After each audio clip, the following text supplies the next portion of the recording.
Nina bakandaba ohlasele ngothando lokwandisa abakwamthani izizwe ihlasela ngama AK47 sinibingelele sinamukele ke phinapi la wethamele khona i1KZN TV igama lami ke nguphiwe ngwakwamthembu yabona ke njengoba sikhuluma nawe usuku namhlanje sifuna ukukutshengisa ukuthi isifundazwe saKwaZulu Natal siyikhaya lomtelebhelo siyikhaya lemjaho yamahashi ngeledlule kade sikwethulela ke iDandi July ongeka 2025 khona manjalo futhi ke sesikwethulela ke iKing Cetshwayo July okuse umjaho ke womtelebhelo kumbe umjaho wamahashi nalapho khona ke bedlala ke imilala ngempela ke siyafisa ukusho ukuthi ke osuku namhlanje ngempela intaka nakhona ibibekelwe amazolo kulolu suku nokuyilapho khona ke sibone ke izinto ke eziningi sabona ke imphumela ngempela ke kodwa engicabanga ukuthi bingathusi kakhulu njengoba sibone ihash futhi ke impendulo kuyilona eliphinda futhi ke liphuma endaweni yokuqala njengoba likwenzile ke endaweni ke iyasedandi ke endumeni emzinyathi siyothuma ngabe sithi abakhulume namhlanje sikwethulele ke okuyibona bebambe iqhaza kulomdlalo siphinde futhi ke sikwethulele ke abaholi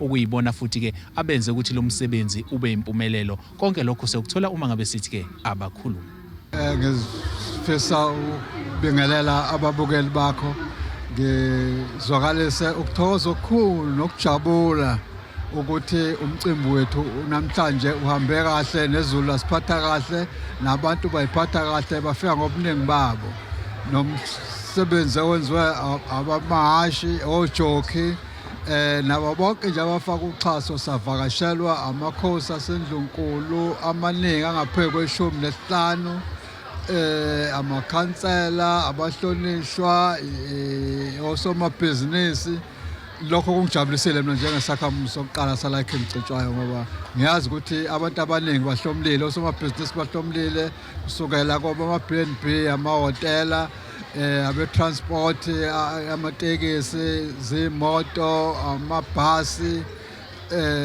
ukudla abadayisa emgwaqeni abacwalayo nabadayisa inqephu sibela nombukiso wenqephu la namhlanje lokhu kusukela izolo nje konke kuhambe kahle ngithokoza kakhulu engathi nangomuso bangaphinda futhi benze njengoba senzile ngoba siyathuthuka eKing Cetshwayo bonke umuntu sifisa ukuthi abambe iqhaza kulezi zinto esizenzayo. Ngiyabingelela kubabukeli emakhaya sijabule kakhulu siuhulumeni wesifundazwe saKwaZulu Natal umnyango wezemidlalo ezobuciko namasiko kuhamba kahle kakhulu inhlelo zethu na wonke ama federations ethu awonke ama code of sport kulempela sonto ke sikuyona sila King Cetshwayo sisemhlathuze isiphithiphithi siningi kuyaphithizela siyadlala kodwa sidlali sine Premiers Cup eqale namhlanje izophela kusasa eMhlathuze Sports Complex kanti la eAirport la sikhona njengamanje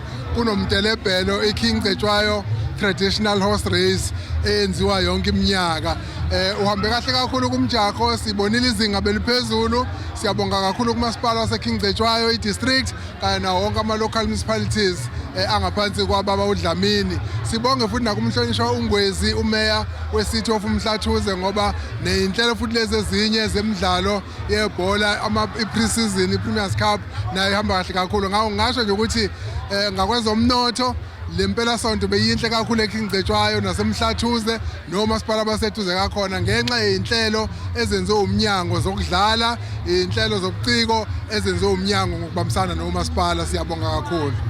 Mbukeli ke futhi ke asingakhohlwa ukusho ukuthi ngendlela ke lomjaho okhula ngakhona izinga lawo kuyaye ngempela ke sibone bayangena nabesifazane abancane ekuphinde futhi kungene ke nabasethibe ukukhula uma ngabe sikhuluma nawe ke osuku namhlanje siphinde sanenhlanhla ukuthi kuona ke lomjaho sibathole nabesifazane abangenele saphinda futhi sakwazi ukuthola okuyibona abathe banqoba nabo sokuthola uma ngabe sisathi ke abakhuluma qala kwami ukugibela sekunesikhathi eside ngigibela uqala kothando uqala ekhaya la ngizalwa khona ubaba Gamede ubaba unamahashi so bekuthi obhuti bami babe training mhlawumbe uzoba nemjaho sibeke imali mhlawumbe mathiwa sesikoleni sibeke imali yokukhera ukuthi mase besigade sibakhokhele ngayo le mali ngaqala nje kwayinto nje ejwayelekayo kwagcina sekuthiwa ngo2016 eDandi sekunamantombazane la ngaqala khona ukuvuleleka ukuyodlala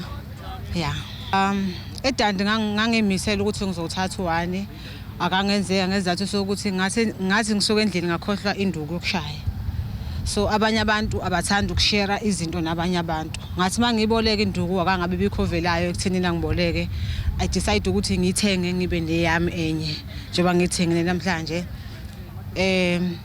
Ngaluza kanjalo ukuvikela isicoco sami, kodwa namhlanje ngithe ngoba ngonyaka ophelile bengiyi-champion la ekhengicetshwa ngawu-31.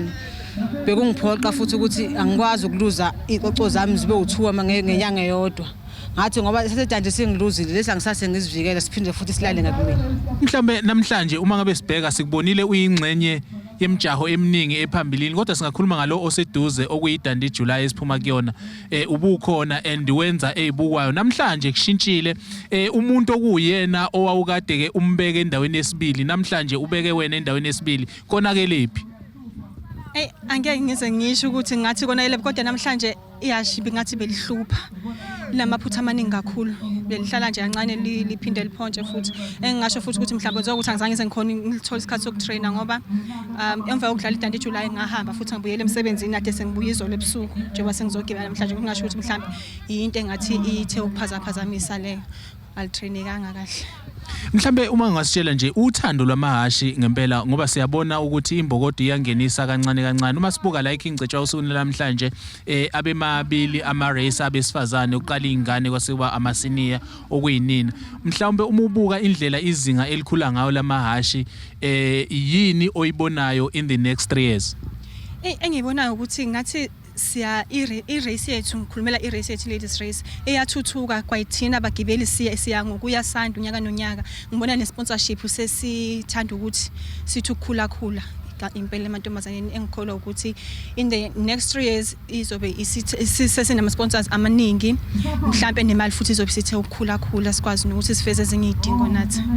Mbukeli ke siye sifisa ukuthi ngempela kuyona yonke into esisuke siyenza senze isiqiniseko sokuthi ke sikutholela lonke ulwazi ongase kwenzeke kube ke uyalidinga. Njengamanje ngifisa ukuthi sikuvezele ukuthi ke siyokhuluma nobaba ke uMazweni uJoe Udla esimazi kakhulu ngempela ke egalelo lakhe kwezemidlalo. Simazi emidlalweni ke yebhola, siphinde futhi simazi emidlalweni yemahashi, siphinde futhi simbone nasendaweni ke ezithinta ke umculo wengoma ebusuku isicathamiya. Kodwa namhlanje sifisa ukuthi sikhulume naye ngodaba nje oluthinta ke umjaho wamahashi esifundazweni KwaZulu-Natal. Sibone ukuthi ngempela ke izinga lalomdlalo nokukhula kwalo ulibona kanjani ke esikhathini ke esingathi sisuka manje kuyaphambili. Naye sewumthola uma ngabe sithi ke abakhuluma.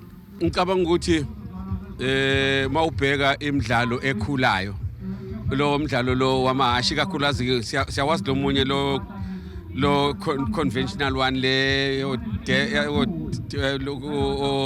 Hollywood Bets Durban July siyabona lawo.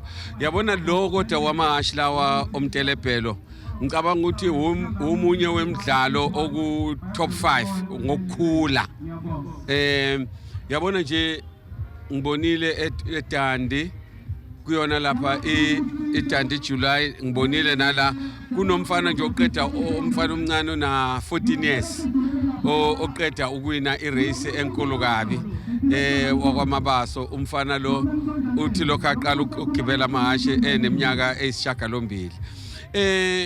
Lokho kungijabulisa kakhulu ngoba uyabona ukuba khona kwemidlalo eminingi eyahlukehlukene kuyinto enhle ngoba ngeke sonke sidlale ibhola, ngeke sonke sibe amaboxer, ngeke sonke sidlale irugby ngoba ikakhulu sithina indlu emnyama imidlalo incane kakhulu edlalekayo. Uthola ukuthi emphakathini yethu iyadlala kakhulu azibhola.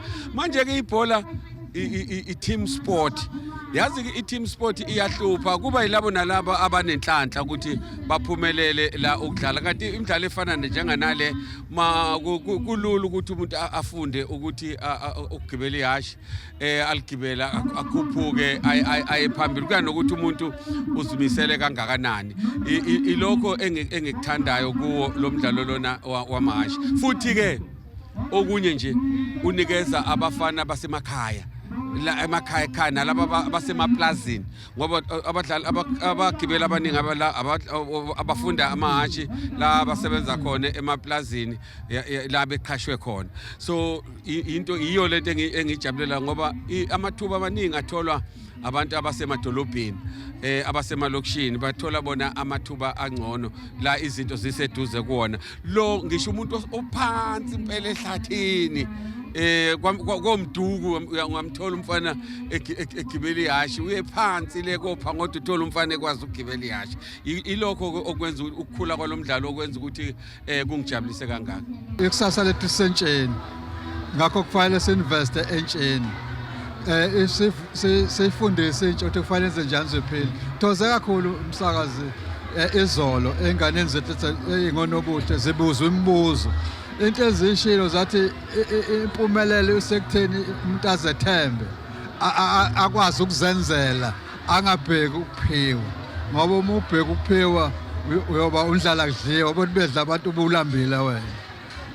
Ngakho ke kungithose kakhulu lokho ngoba siwela izolo besidila nentsha intsha inobuhle namhlanje abantu abagibela amahashi ojoki abantu abasha abancane abantu abebegcwele futhi apha bezobukela behalelisa begqugquzela abantu abaningi bebengabantu abancane.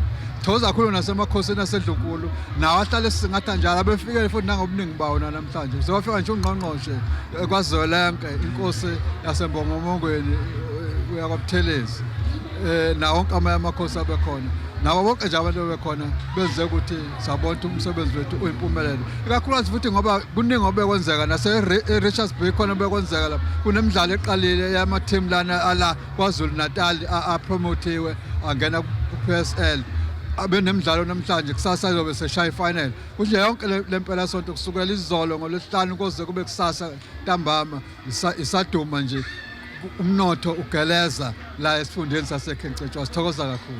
Amahashi ane lokho sikira ibehavior nokuziphatha elinye angazi kuyenzeka nje elinye livele lithukuthele ihashi kufanele ngabe latelebhele ngithi lishaya ngenyawo ezintathu nangabe ihashi lihlangezela litelebhele elinye lifuna ukuvuka lenze lento elula yokholopha into elingafundisiwe yona okungafanele ukuthi liyenze. Ingakho nje amahashi amaningi adisqualify ayadisqualify or ayakhishwa ngenxa yakho ukuthi afuna ukholopha enze kanje instead uba atelebhele afuna ukwenza njengamahashi oHollywood Durban July. Iyona into ke yenza amahashi amaningi ahlupha ihashi phela yazi ihashi angazi ukuthi into enjani ihashi amahashi athukuthela asiyashi liyathukuthela nje ulibona ukuthi alisafuni elinye lifanele ukuthi ngabe liyasuka lingasuki lisuke kamuva bese lifuna ukwenza into engekho right lifuna ukugijima lificela amanye lingagijimi ngendlela ngoba konke kufanele ukuthi ngabe ayatelebhela hayi ukuthi aholoka.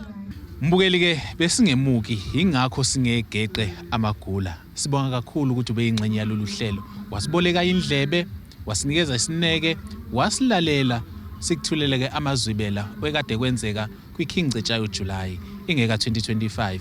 Asibonge kakhulu. Igama nguphiwe nguncedi inyoni encane yasha amaphiko yandezi. Ngivumeleni ngiguqe esigoqeni sonke siyothi sukuma kube kusolzayo. Inkosi enibusise.